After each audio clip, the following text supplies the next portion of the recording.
Lisa Engles, are you ready to fearlessly question today? I am ready to fearlessly question today, Joey. Well, good, that's what for. So, Lisa, before we get started, I have to ask, have you ever had somebody say to you, "You smile so much, you make me feel like a sad person"? Only you. Yeah, well, that's just kind of the feeling. I feel like I don't smile enough, and I feel sad because of it. Like it's just constantly, always like ridiculously smiling. Like it's refreshing. But I just didn't know if I was the only one. Well, All right. thank you for acknowledging my smile. And you know what? I'm going to acknowledge your nice, just not. I was going to say flat face, but I, that doesn't I sound thought we were going for a compliment here. I'm having a hard time getting that out of there, but Are, I will are you try to a as much. comedian? You're like a comedian. I am not. No, I'm just an insurance agent when I don't do this. So, but I will do my best to pull the good out of that, and I will take that as you intended it, even though we'll probably have to agree to disagree on how it actually came off. Okay. So, while we And the other thing is, in addition to maybe smiling, I love to laugh, as you'll probably notice. well, maybe we'll have somebody in the audience count how many times you laugh, or we'll Okay. play a little game with it. But while we warm up, we're already kind of nice and loose already. But why don't you go ahead and catch everybody up a little bit? Tell us your story as it relates to fearlessly questioning, making things someone else's idea. Okay. Well, so this really just my story of this really just comes from me being a coach, right? Because as a coach, I'm working with people who are dealing with obstacles and things that are in their way. And one of the things that we know is that when we tell someone what we think is their problem, it doesn't go over so well, does it? Like, how many times have you been with your wife? Or I've been with my fiance and I'm like, God, I know exactly what he's doing wrong. If he could only see that if he just did this, this, and this, and then you try to tell them that, then they resist it because they don't want to hear it from you.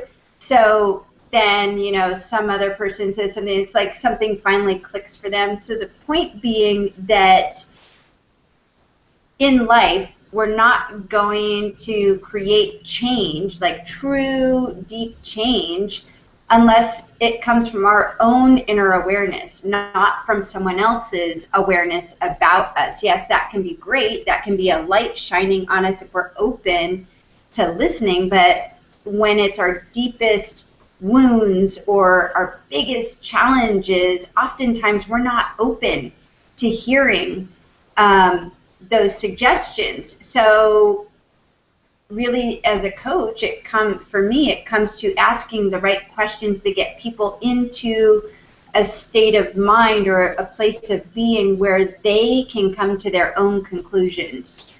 So that's sort of this idea of the fearlessly questioning, making it your own idea. Because change is really, really hard unless we're aware of what needs to happen and it comes from within us. It's our idea that we need to change, not you telling me I need to change, but me understanding and knowing that I need to change. Yeah, and just to illustrate the audience how bad I am at this and why you're here, and this is really just a whole personal experience for me. If you guys can get something out of it, that's a bonus. But I probably tell my wife at least once a week that she would listen to a homeless guy on the street more than she does me, and it's pretty sad because I mean I'm sure that's the case for a lot of people as I'm finding out, but there's probably a lucrative business somewhere in just having like people swap significant others to tell them their stories, and they'll probably listen to each other a lot more. Right. Um, but Yeah. I completely agree, and I relate to that quite a bit. But the absolute first fearless question right off the top, we're going to take the best one we got, and we're going to give it to you. And what I want to know is, should we need someone to make it our idea? Do we need that person? Um, you don't need someone else, but it's definitely helpful to have someone else. So here's the thing is we can only only, and I know that a lot of the people here have probably done personal development work and all of that, and have heard this concept of we see the world through our unique lenses. I see mine through Lisa lenses. You see your world, Joey, through Joey lenses. And what happens when we see the world through our own set of lenses is we become identified with a certain paradigm of what our reality is. But what our reality is isn't the ultimate truth of what reality is. So it's hard for us to see outside of that reality without getting perspective from someone else.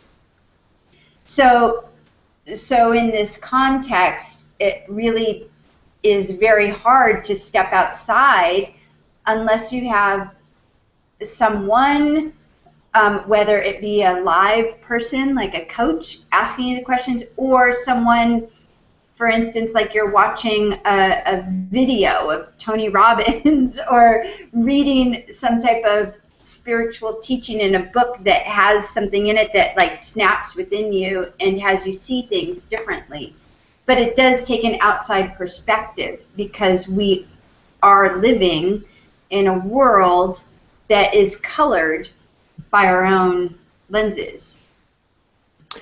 And you actually led me right into the next question. I'll just go to it because you gave me a perfect segue. So then is it less about, I think this is the hang up that people have with this, and probably I do too, because as we talked when we were kind of setting this thing up, it's like I've never had a coach of any kind or anything, but is it less about the information that person provides and more about that perspective?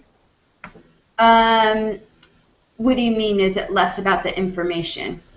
And so we often look at coaches or teachers or whatever as we're paying for the information that they're going to give us, and we often value it or devalue it to our own kind of intent. Is it less about that actual information? Is it more about where they're standing, and because they can stand across the street from you and see the things that you can't? So let me clarify for a moment, because a true coach doesn't give information.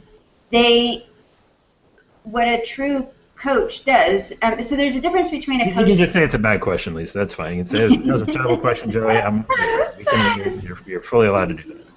No. But I want to get clear on this, because there's a whole realm and a whole, this coaching industry has completely exploded in the last 10 years. 15 years ago, when I told people I was a life coach, they were like, what's a life coach? What does that mean? Like, nobody knew what a life coach was. And now everybody's a life coach and just puts I'm totally blanket statementing what I'm saying, but a lot of people do put a stamp on themselves as I'm a coach, but really what they are is a consultant. A consultant is someone who gives advice, gives information, gives strategy, and you can be a life consultant, a business consultant, consultants abound in all areas. A coach, on the other hand, isn't there to necessarily teach or give information. They're there to guide and to elicit the answers from within their client, so that the client always comes to their own conclusion about what it is. There's never a big A agenda in the realm of coaching when we talk about agendas. A coach doesn't have an agenda. A consultant probably has more of an agenda because they have something to do with their client. So the agenda always comes from the client in the client-coach relationship. So I don't know that really even answered your question. Well, before we move any further, one thing, if we can all agree on something, is there a more egotistical title than life coach? I mean, it's like, I'm so awesome at life, I can coach you in everything. I think it's the worst probably title ever in the history of titles. Well, what's I think bad about the title of life coach is it really is like saying, so I also come from the realm of health and fitness, and I was a personal trainer for many years. It's just as bad as saying I'm a personal trainer to me, because my unique self-expression in the world as a coach is so different than anybody else who is a coach and their unique self-expression of being a coach. So it's just a bad label. But I don't think being a life coach is any more egotistical than saying I'm a neurosurgeon or a Well, it's just the phrasing of it. It's like saying life and coach together right next to each other is the problem. It's not the actual practice like what you do. It's just calling yourself. I think you can do a little bit better branding yourself, but that's a whole Yeah, nother. I totally agree. I think it's pretty generic and it's overused and it's not doesn't really quantify or qualify what coaches do. And I think you're seeing a lot now. I'm seeing a lot of people really niching themselves and getting better at describing what they do as a coach, and instead of calling themselves a life coach, they're calling them, they have their own special version of what they do. Well, I'm going to push back a little bit on what you said previously when you maybe or maybe not answered the question, and that was the fact that a coach doesn't give information. So when I think of coach, and this is just my background, I think of basketball coach, football coach, and they taught you, they gave you information on how to actually play the game. And whether or not they made it your idea was, they're probably, I guess, the least successful coaches, because no football coach ever makes it your idea. They just tell you exactly what their idea is and they force you to do it. So, I mean, there is an exchange of information there, is there not?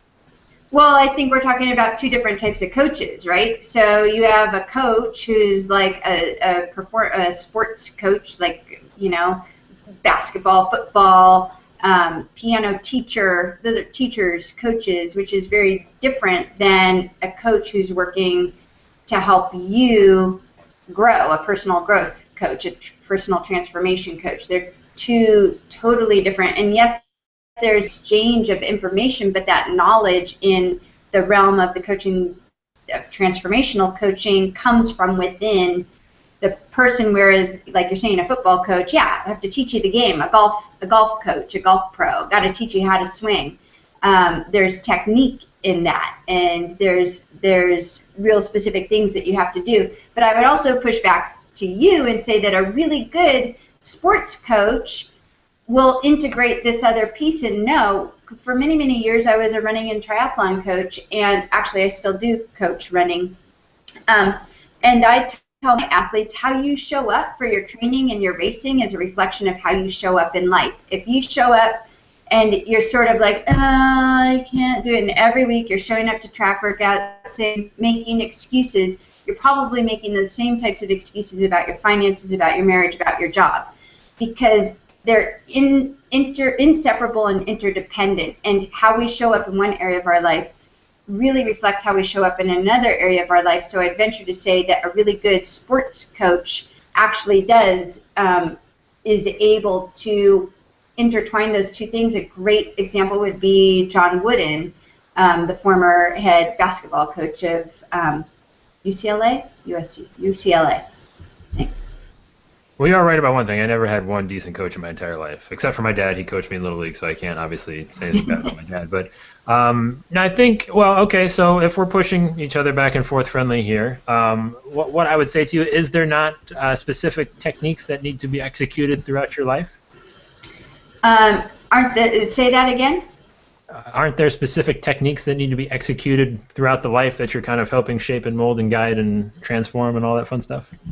Certain techniques that have to be, aren't there techniques that have to be executed? So, because you said that a coach would the reason that they're exchanging that information, telling you how to do something, is there are specific techniques like a golf swing that they need to instruct you on. But I would say, isn't there those same techniques, just a little bit more abstract in life? Yeah, there's practices. I don't call them techniques. I call them practices that as a coach I give to my clients, like, here's a wonderful practice to help you do this. Here's a practice here. So there's the teaching on that part of teaching people personal practices. So in that way, yeah. Okay, well, all right. I guess we can stop pushing back and forth for now. There'll be more later. But we have hit the halfway point, and what that means is that you're going to ask the audience your fearless question. We're going to turn the tables, we'll give you a break, let you ask them a fearless question that you've kind of always wanted to know the answer to, but maybe was a little shy and bashful of actually asking it. What is that question? So, I don't know that I have a question that I've always wanted to know the answer to that would be... You're going to count on my phrasing of questions today, Lisa. I tell you what, I'm going to rip the whole thing up. No. because that's what I do as a coach is I get people to rephrase their questions so that I can understand, so that I can I should help. just rip my whole little piece of paper up. It's just Yeah, not yeah, just even. rip it up. Come Just rip on. it up. It's not Come even. on. Come on. Um, so why don't let me think for a moment about a question that I would want to ask the audience. Well, I would be interested in this is a big one for me. What would be your practice? What would be your practice that you have on a daily basis? It's a big piece for me, and it's something that I do ask all of my clients. What is your daily practice? Do you have one? And that's a very broad term. Maybe narrow it. Like, so give me like, and when you say practice, I mean you mean anything. Like, what do you kind of go after in a very specific way? Is that kind of it? Yep, totally. So, like, I see a guitar behind you. Do you play guitar? Once upon a time in a former life before children, yes. So you used to practice playing a musical instrument. I can practice for about maybe 45 seconds when they're kind of running around and not grabbing at the thing. So they're very little, but yes. So. Right. So maybe for you at one point in your life, playing guitar was a practice. For me, running is a practice for me. I mean, I have many other practices as well. But I'm just curious, what are the types of things that people practice? I mean, you could meditate, could be another whole other direction that you take it. Cooking could be, anything could be a practice. The term practice really just refers to me, to the intention that you come to an activity with. So going back to before, I was saying how you show up, how I would tell my athletes, how you show up for your training and racing is a reflection of how you show up for your life. So how you show up to practice reflects how you show up in the rest of your life. I don't care if it's cooking is a practice, playing guitar is a practice, meditating is a practice. It's a reflection of how you show up in the rest of your life. So I'm just curious, like, what are the different types of practices people have? All right, well, we'll see if anybody wants to kind of tell us their practice. If they're ambitious enough, we will definitely kind of toss them around the show here and kind of pull out some good ones. Also, anybody that is in the audience and wants to kind of come on board and ask Lisa your own fearless question, well, we're going to give you the opportunity to do that too as well. So you got about, we'll give you 15, 20 minutes to pick a good one. But what you're going to need to do is just drop that question into the event page and just use the hashtag camera ready so we know that it is, you're going to be present and decent to come on film. So they're not like a bedhead and sleep in one eye and. I mean, we gotta keep some sort of standard on the show. We gotta keep some sort of level. Good job, Joey. Way to yeah, I like that. Keep the standard. So I mean, I'm not saying this is a black tie event or anything, but I mean. Well, it's at least a gray tie event. It's that sign that you read before you go into McDonald's. That's the standard we set. Like shoes, socks, and no pets, I think, is what we ask for. Let's. I don't have shoes or socks on. Oh, well, I have socks. I don't have shoes, but yeah, I'm inside. So anyways, I'm going to take this in a bit of a different direction as we kind of shift. Before, it's about really connecting the dots about the practices of how you show up for your race, you show up for your life, and it's all about that kind of that consistency of kind of knowing that why would you give something this amount of effort when you're going to give something a less amount of effort or attention or respect. And a big part of what you do is kind of health related. Am I correct?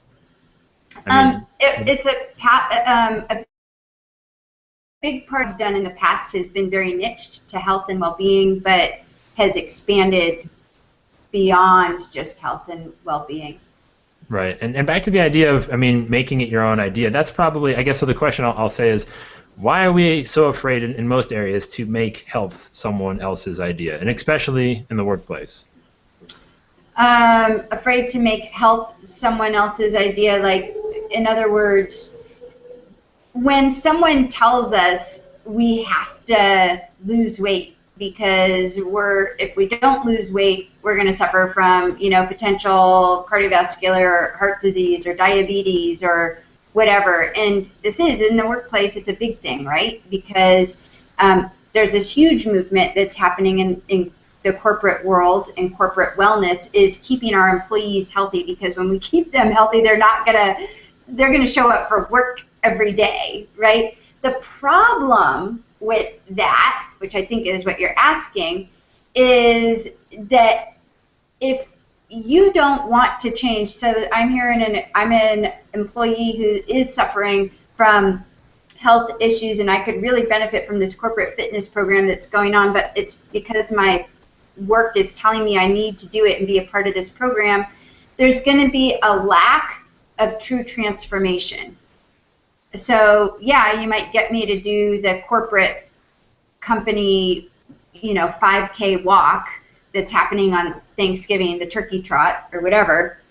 But am I going to keep that up for a long period of time? Probably not, because someone from outside of me is telling me I have to do it or I should do it, and so it's an external motivator. So true change only comes from internal motivations. It's a huge piece is a lot of people are motivated by something external to them, or think that they need a personal trainer, or they need a program, or they need something outside of them, an event, a wedding, something outside of them in order to facilitate change within themselves. But in truth, that never works.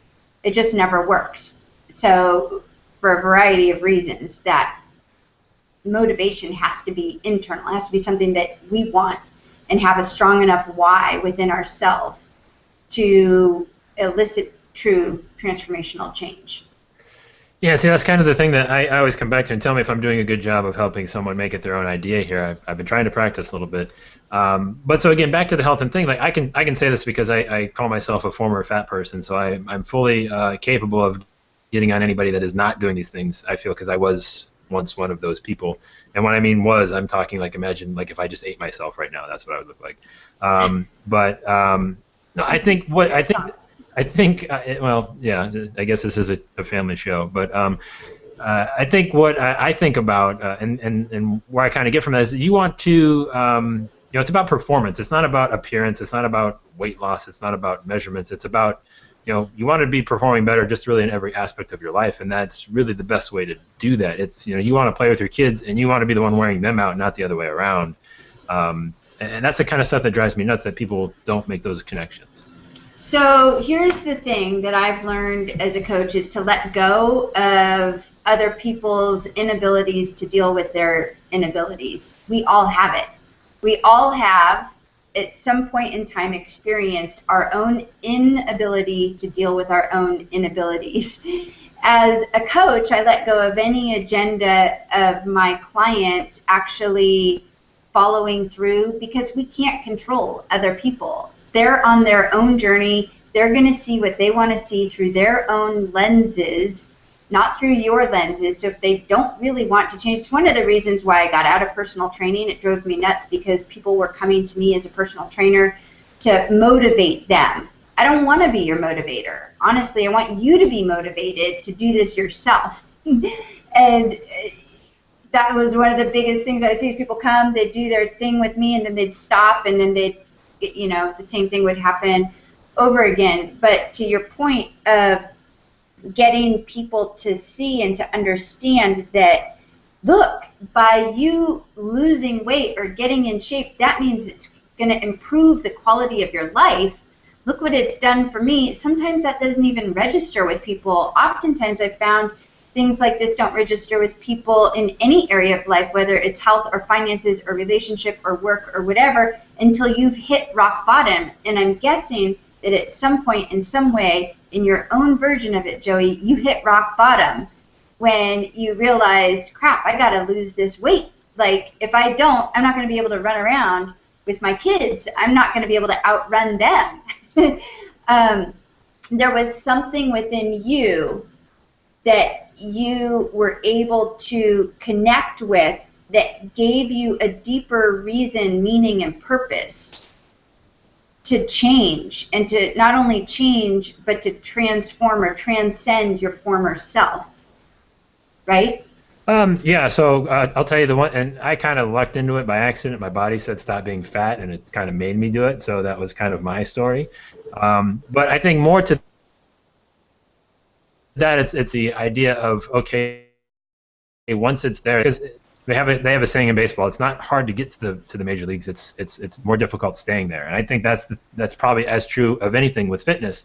And it's okay, yeah, I can do it for 60 days, 90 days, or whatever. I can do P90X one time, but then I've watched all my friends and so many people around me just kind of fall right back off.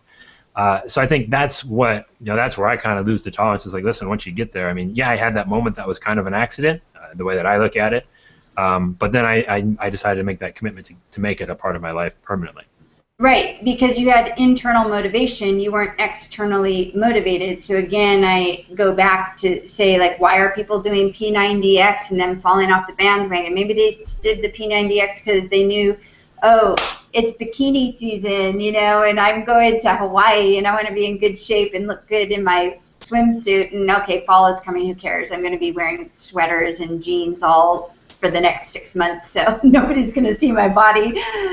Anyways, I don't know what might be going through different people's minds, but ultimately, if you were to investigate and I were to ask you questions, we'd probably find out that the reason why you maintained what you did is because you had a deeper sense of connection with motivation, internal motivation. A Maybe deeper why. Well, yeah, and I think I want to touch on that in a second, but I'm going to first highlight a couple answers to your questions before we get into that a little bit more. Kristen Drysdale says she practices patience. She had 6 children, so she could get really good at it. First of all, 6 children, that's insane. I have 2. I can't even imagine what that even comes close to looking like. I have respect for anybody that has more than 3. Like, they can tell me how to do anything and I will listen. And Zuzu, I think, is that how you say it, Zuzu? I'm not even try last name. I talk like I pronounce things like a 3rd grader. She says she practices conscious business and let's see what else. Self-care, caring for her 2 Yorkies, cooking, walking, exercise. So a lot of consciousness. And I guess the cutoff there, but the bottom line is her practice is mindfulness. So a couple of good ones there. She has a lot of practice, so she must be very busy. We got one more fearless question for you, Lisa, and then I think Kristen Drysdale is going to hop on with us and ask you a question directly, so that'll be fun. Cool. While you answer this question, I'll be getting her in to join us, so it makes it look like I'm not doing things behind the scenes, but even though I am. And this comes back to the internal motivation. This is my final question, so you actually led me right to it. See, I'm very good. I'm a great interviewer. I got you right to where I wanted to. Can someone have enough self-awareness or internal motivation to be their own idea maker? Yeah. Totally. You gotta give me a little bit more than that because I got to do a lot of other things. So, all right. So, why is it so hard? What are the challenges? And I mean, I know they can. I mean, I was just hoping you'd give me a little bit more. Yeah. So I think that once you get to a certain level of your own conscious awareness, that you're always in the question. We're always in the question, fiercely questioning, right? I think it's so important to be in the question. Coming to new conclusions and new ideas only come from questioning ourselves, like asking, constantly being in inquiry, questioning our beliefs, questioning our why. It's so critical. And if inquiry becomes a practice for you, if fearlessly questioning becomes a practice for you, definitely you'll get to your own ideas. I mean, that's really what a coach does, is they just give a lot of great inquiry, a lot of questions. So hopefully that answers that piece about can you come up with your own ideas? Yeah, I guess then why do so many people struggle with it for so long? Why do so many people struggle with what for so long? Creating enough self-awareness or internal motivation. Because they don't have the tools and resources to do it. They don't know the practices. Struggle, those types of things, I believe, only come from not having the tools and resources. We aren't grown up. We don't go to school being, oh, these are the tools and the practices that you'll need to be emotionally intelligent. These are the tools and practices that you'll need to get yourself out of a rut, around these obstacles. We're not taught those skills in school, unfortunately. So then we end up as adults not having the basic skills and tools and maps that we need in order to make it through life without getting frustrated and coming up against these obstacles. So that's why people get stuck. They just don't have the tools and resources. Once you're given the tools and resources, I believe that anybody can unstuck themselves. I'm going to get a little revealing. Give us something. One of your kind of. We talked about mine. I got to be all vulnerable on the show here, and it is my show. So you actually again turn the tables on me, like I told you were going to. What's one of yours? What's one of your rock bottom moments? Well, I have several dark nights of the soul. I think one of my rock bottom moments was leaving my marriage and deciding to get divorced and be a single mom. And during the realm of all of that was 2006, and right after that the whole economy crashed, and I was doing really well in my business, and all of a sudden ended up with no money, owing the IRS $25,000 that I didn't have. I was making $0 a month. It was super, super scary, and I had to dig really deep, thinking that I had no resources. You think financial resources, you need at least that to live. Had to really dig deep within myself and start asking some potent questions, and when you get to those points too, you also have to trust. You have to trust that you are where you are on this journey. Right now you are where you are because that's exactly where you're supposed to be. Otherwise, if you weren't supposed to be here, you would be somewhere else. But it came from a deeper realization that there's something bigger moving me, something bigger taking care of me, and asking myself the right questions, because I could tell you easily have committed suicide during that time. I was definitely at that deep, dark, depressed state. But I had to ask myself the right questions to get myself out of it. Wow, that's some heavy stuff. I don't have a joke to lighten the mood. I got nothing. I was not even prepared to deal with suicide talk on today's show. That was not even on the agenda. But that is definitely probably way worse than anything that I've had to deal with. So thank you for that. And right on time to savor and I guess save the moment. Kristen Drysdale has hopped in here. She apparently has a fearless question for you. I don't know if it gets any fearless than what we just heard, but Kristen, it's all up to you. Hey, Kristen. Yeah. Hi. As far as saving the moment, I'm not quite sure I can do that. Of course, we don't have to fully save the moment, but we'll just nice little segue. I wish I could pull out my big old sword right here and just go, I will save this moment, but I can't do that really. But what I can do is I can ask the question that I was having in my head not too long ago, which is, I guess I don't know, so I have a hard time formulating questions. So I'll just spew out what was inside my head, and then perhaps you can make something out of it, which is appropriate for a coach, right? Uh-huh. Helping someone formulate the questions that they have. Okay, Right. sometimes people have a difficult time. They know what's wrong, but in being able to figure out how to get to that other side, figure out what can be right, that's where there's a discrepancy. And do you have a formula or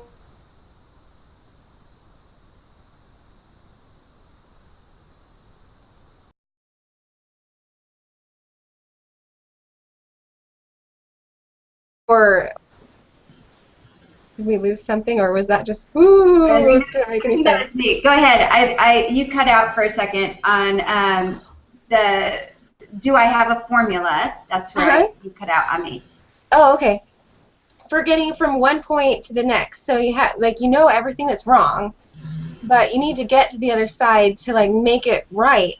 But you don't even know necessarily what questions to ask. Right. That's why it's yeah. I mean, there's a formula in some sense, but it's a process. It's a journey. It's not just you ask A, B, and C, and that'll get you to the other side, because it is a journey. It's not. It's not a clear cut. For me as a coach, it takes time. I have to get to know a little bit about you, and it's through our conversation that for me in my coaching, I don't have a book like this. I don't have a binder full of questions that I say, oh, well, what I need, because what Kristen was asked, that means that I should ask, oh, yes, this is the question that I need to ask you. That's not how it works for me. It's very intuitive, where I'm like, oh, okay, so that's where she's at, and so this would be the question I need to ask. And it really comes from a place of curiosity. I don't think to myself, this is the question I need to ask. So it's not necessarily that you, if you're working with a coach, which if you're in these real stuck places, of course I'm going to promote, yeah, so you should work with it, be able to help you and ask the right questions. But that doesn't help everybody who's viewing this now and going, yeah, but I don't want to work with a coach. What can I do right now? Right? So what are some of the questions that I can ask myself right now that can get me unstuck? And I'll tell you the one question that I've probably said this on other Hangouts before, and I'll just say it again because it's so powerful, is taken from Byron Katie. Is that true? Is it true? Is that thought true? Is that belief true? I'm stuck right now. Is that true? Is that really true? You know, whatever you're, put it into the blank. What is it? To me, the most powerful thing you can do is question the truth of your beliefs. Because Adyashanti, and I've said this on other Hangouts as well, but just because I love this quote, Adyashanti says, the truth is that no belief is true. So we need to question our beliefs. Our beliefs are the only thing that are keeping us from moving out of our stuckness to where we want to be.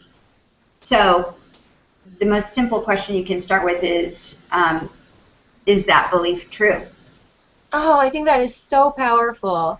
I was speaking with someone today who is an author, and she was very active in the 60s.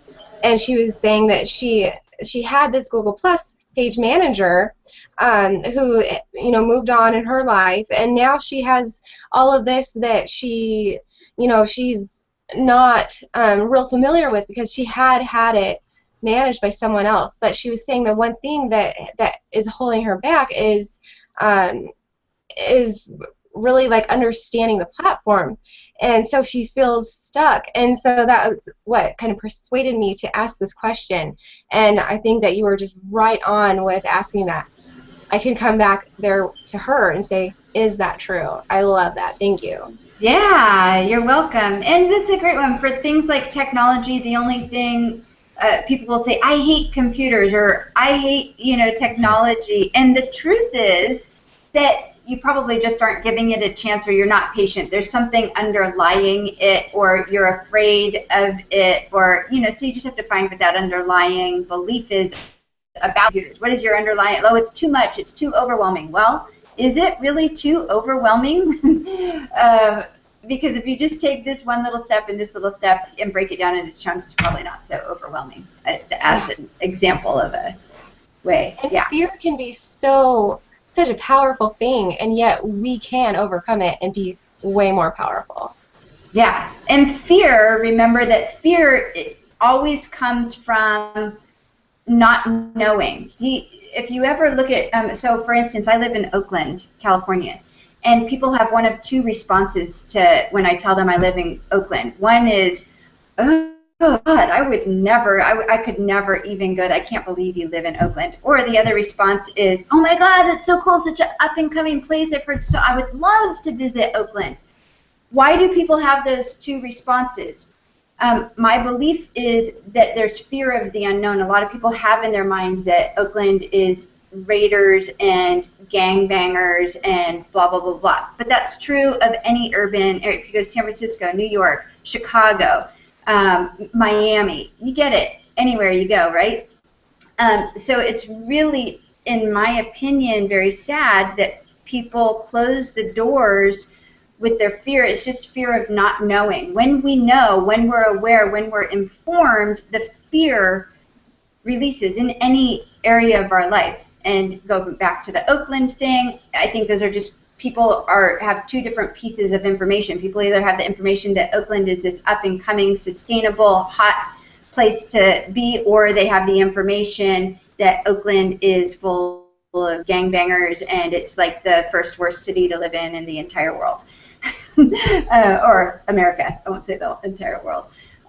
It's just the types of information people have. And when you're truly informed about something, the fear releases.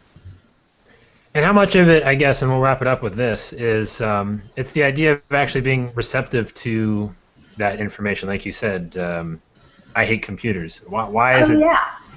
It's just even being able to acknowledge to be receptive to that information. Absolutely. So as a coach, there's always three things that I know someone has to be in order to create transformation. They have to be ready, they have to be willing, and they have to be capable. Ready, willing, and capable, which means that you're receptive, right? You're open-minded. You're willing to. If you're not those three things, then it's not going to happen. It's not going to work, and that's okay. I'm not going to take it personally. But yes, you do have to be receptive and open to the ideas. All right. I don't think we could end it at any better spot than that. Fantastic stuff right there. Lisa, thank you very much for taking the time. Kristen, for coming on and asking a question. Lisa, where do you want people to go find out more about you? Where can they go get more Lisa and awesome coaching stuff? Yeah, well, you can find me at interstatecoaching.com, which is on my little lower third below here.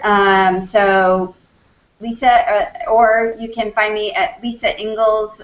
Just Lisa Engles on Google Plus is a great place. Do not Facebook me because I won't get your message and I won't respond because I'm never on Facebook. So if you want to get in touch with me via social media, it's definitely Google Plus, or go to my website and you can find me there. It's always good when you can end a Google Hangout with a little anti-Facebook tone. Always fun. So. Yeah, exactly. Well, we're going to go ahead and get out of here. We appreciate you guys for taking the time to stay with us. Hopefully you got a little something out of this and you can help somebody make it their own idea now. So Godspeed and have a good time. Take it easy, everyone.